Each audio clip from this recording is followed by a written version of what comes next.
आप सबका आपके अपने YouTube channel English with Dilip sir में स्वागत है। तो दोस्तों ये सेशन आपके लिए बहुत ही महत्वपूर्ण होने जा रहा है, क्योंकि पिछले सेशन में जो हम लोग टेंस का जो आपके साथ डिस्कशन किए थे उसी कंसेप्ट को हम लोग आगे बढ़ाएंगे। और बस आपको सीखना है क्या दोस्तों, इस वीडियो में आपको ये सीखना है कि सही अप्रोच क्या होता है किसी भी क्वेश्चन को हल करने का।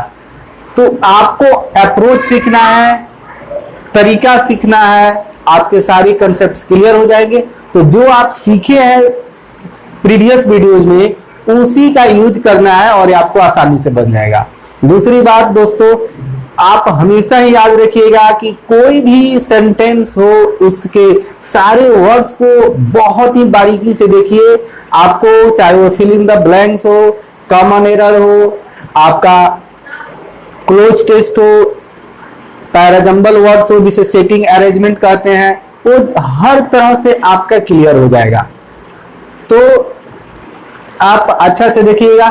अभी को आपको याद रखना है कि किसी भी कार्य के चार नेचर होते हैं, या तो सामान्य तरीके से समाप्त होने वाला है, घटित होने वाला है, उससे न तो जारी का बोध होगा और न ही समाप्ति का। आपका जो दूसरा है वह जारी का बोध कराएगा, लेकिन उससे आपको यह पता नहीं चलेगा कि वह कितने दिनों से जारी है। तीसरा है कि किसी कार्य की समाप्ति का बोध होगा, लेकिन कब समाप्त हुआ है टाइम का बोध नहीं होगा। हाँ, इतना पता चलेगा कि कोई कार्य आज या कल या किसी न किसी रूप में समाप्त हुआ है, लेकिन समय का बोध नहीं होगा। और इससे यह भी नहीं पता चलेगा कि यह कार्य बहुत पहले समाप्त हुआ हो। चौथा है कि यदि किसी वाक्य से आपको यह पता चले कि कोई कार्य बीते किसी समय में शुरू होकर अभी भी जारी है, तो आपका कंटिन्यूअस है। तो इसे हम कहेंगे परफेक्ट कंटिन्यूअस, और जिससे सिर्फ जारी का बोध होता है उसे हम कहते हैं कंटिन्यूअस। तो इसको हम अच्छे से डिस्कस कर चुके हैं। यदि आप चाहते हैं कि यह कंसेप्ट आपको अच्छा से समझ में आए तो आप टेंस का पार्ट 1 देखिएगा। तो चलिए दोस्तों, अपने आज के सेशन को शुरू करते हैं और लेते हैं पहले क्वेश्चन को। पहला क्वेश्चन है कि when I reached the station, जब, यहाँ पे व्हेन का हिंदी हुआ दोस्तों जब मैं स्टेशन पे पहुंचा, the train dash dash left. तो यहाँ पे लीव का लीव में चला जाना, स्टेशन छोड़ देना, लेफ्ट। तो आपको यहाँ पे V2 दिखाई दे रहा हो ना।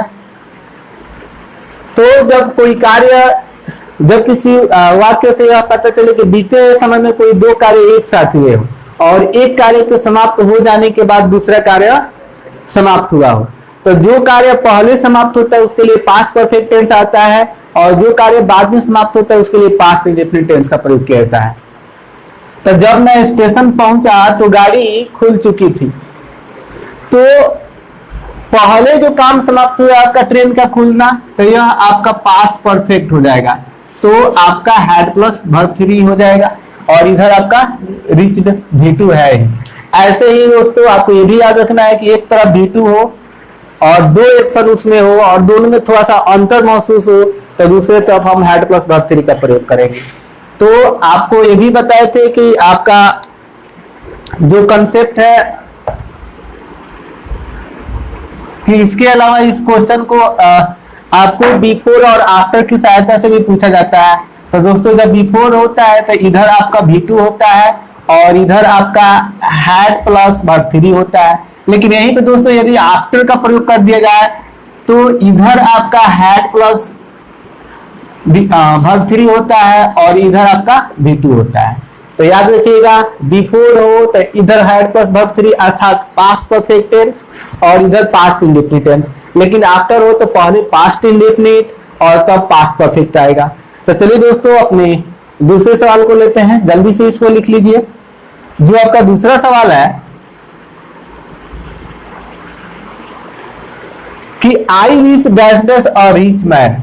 तो दोस्तों याद रखिएगा कि जब किसी वाक्य से किसी कोरी कल्पना का बोध हो, ऐसी कल्पना जो पूरा नहीं हो सकता है, उसे हम कहते हैं कि अनफुलफिलमेंट डिजायर।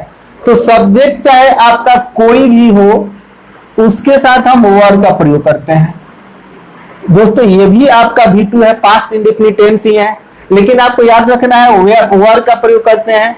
एक आपका वर्ब होता है बी, वाज या वर, बीन। तो यह आपका V2 है। तो यहां पे होना क्रिया है। जैसे यदि काश मैं एक धनी आदमी होता, तो होना क्रिया के लिए तो आपका बी आएगा। तो इसीलिए कोई भी आपका सब्जेक्ट हो, कोई भी सब्जेक्ट आपका आई हो, दे हो, ही हो, सबके साथ वेयर का प्रयोग होता है।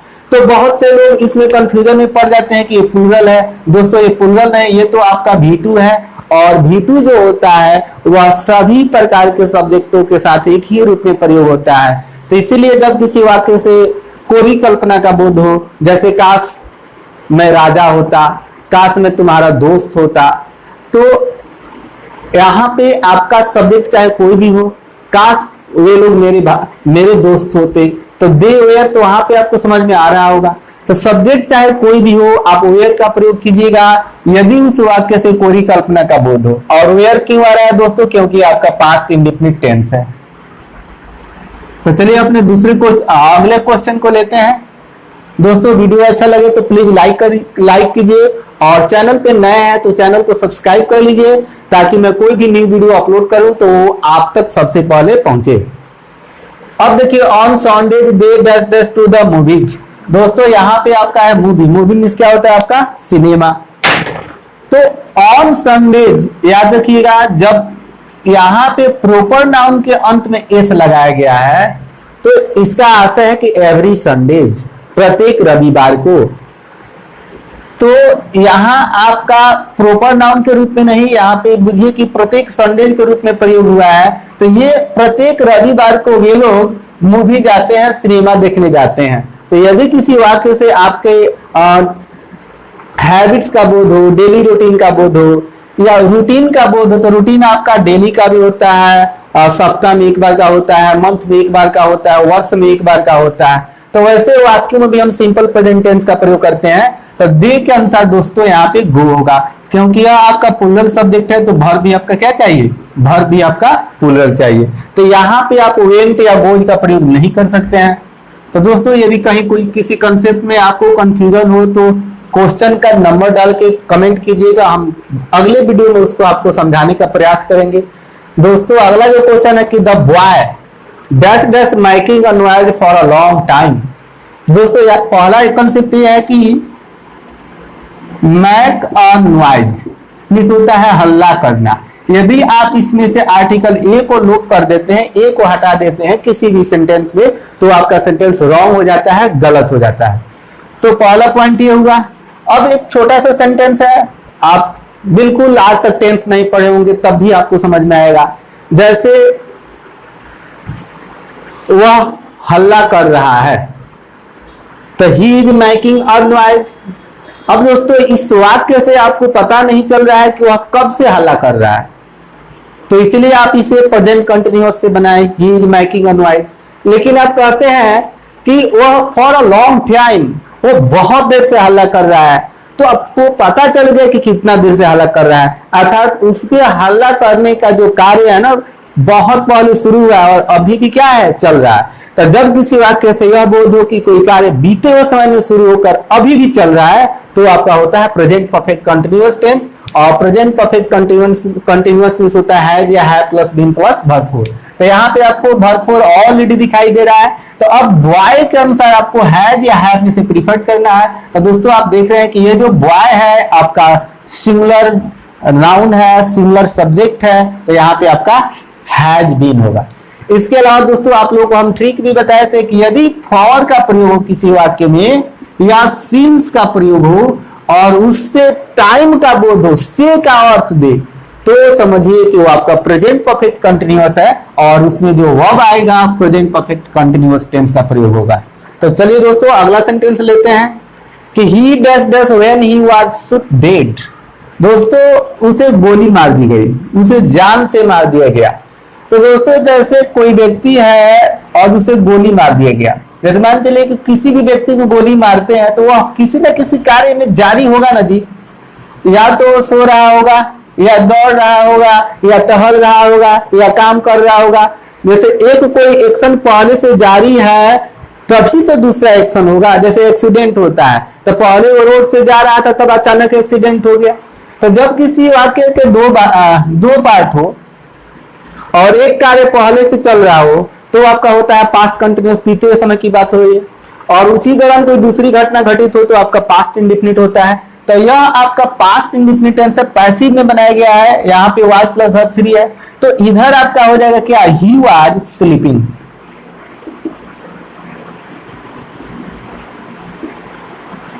ही was sleeping, he was shook dead.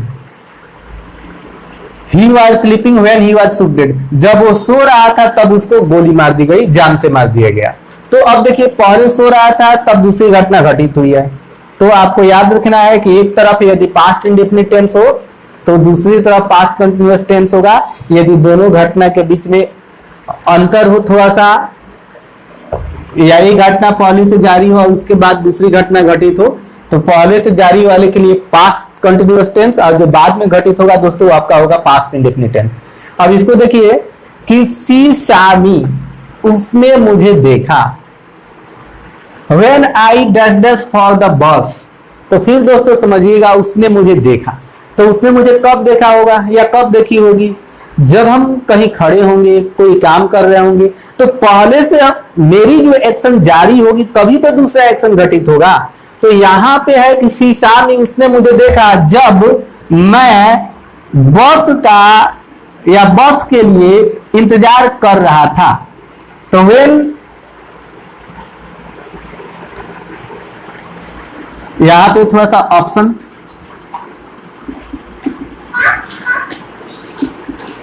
When I was waiting, जब भी दोस्तों वाज आ गया तो इसके बाद आपका भरपूर आएगा, क्योंकि पैसिव में नहीं है। तो क्योंकि यह एक्शन जो है यहाँ पे जो आपका सब्जेक्ट है एक्शन करने वाला है, तो मैं ही बस का इंतजार कर रहा था, तो आपका एक्टिव में रहेगा, पैसिव में नहीं हो सकता है। तो when I was waiting for the bus, जब मैं बस का इंतजार कर रहा था तो उसने मुझे देखा। तो पहले मैं इंतजार कर रहा था तब उसने देखी, तो जो बाद में एक्शन हुआ पास्ट इंडेफिनिट, और जो पहले हो रहा था वो आपका पास्ट कंटिन्यूअस। तो दोस्तों आप लिख लीजिएगा पहले वाले एक्शन के लिए पास्ट कंटिन्यूअस, बाद वाले एक्शन के लिए पास्ट इंडेफिनिट, जब दोनों वाक्य एक साथ आए तब। अगला सेंटेंस देखिए दोस्तों, आपको याद होना चाहिए, see dash dash at this moment reads या इज रीडिंग। तो दोस्तों एक है आपका सिंपल प्रेजेंट टेंस और एक है प्रेजेंट कंटिन्यूअस टेंस। स्ट्रक्चर से ही, वर्ब से ही आपको सीखना है। तो दोस्तों आप कमेंट जरूर कीजिएगा, क्योंकि इस पे हम लोग बहुत ही अच्छा से पिछले वीडियो में, उसके बाद लाइव डिस्कशन शाम में किए थे, तो आपका कंसेप्ट याद होना चाहिए। तो दोस्तों यहाँ पे लिखा है कि एट दिस मोमेंट, तो आपको मालूम हो एट द प्रेजेंट हो, एट दिस मोमेंट हो,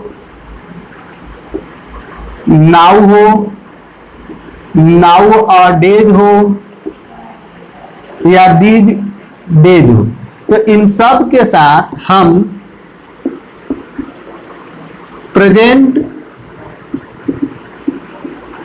कंटिन्यूअस टेंस अर्थात इज, आर या एम प्लस वर्ब फोर का प्रयोग करते हैं। तो सब्जेक्ट के अनुसार हम अपने वर्ब का चुनाव करते हैं। तो याद रखिएगा at the present, at the moment, now, now days, this days.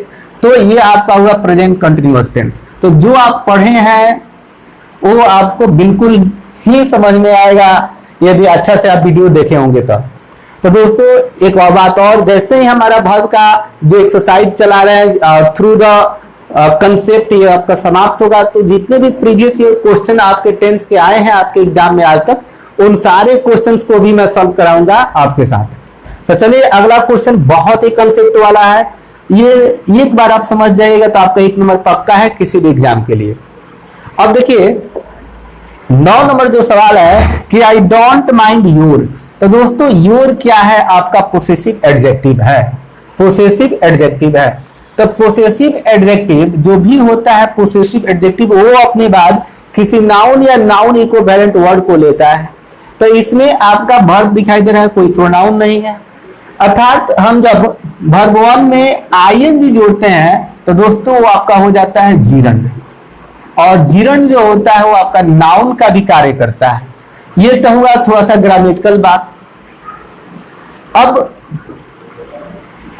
इतना नहीं समझ में आया हो, इसको दोस्तों लिख लीजिएगा।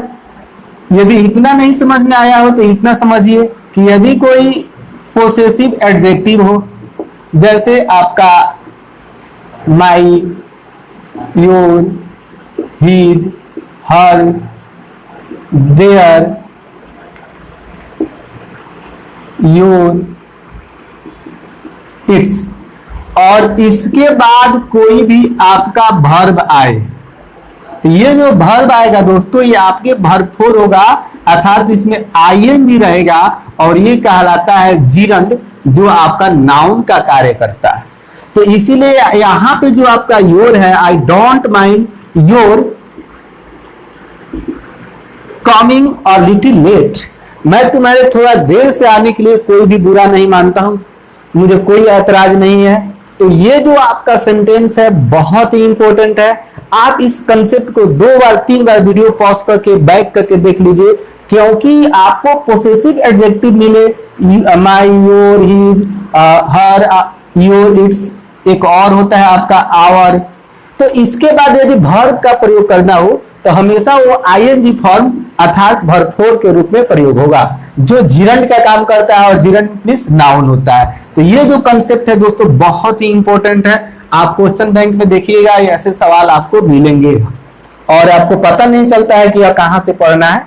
तो चलिए दोस्तों अगला सेंटेंस है कि we dash dash in Delhi since 1950। तो दोस्तों एक और बात याद रखिए, प्रेजेंट परफेक्ट कंटिन्यूअस और प्रेजेंट परफेक्ट टेंस में कोई खास अंतर नहीं होता है।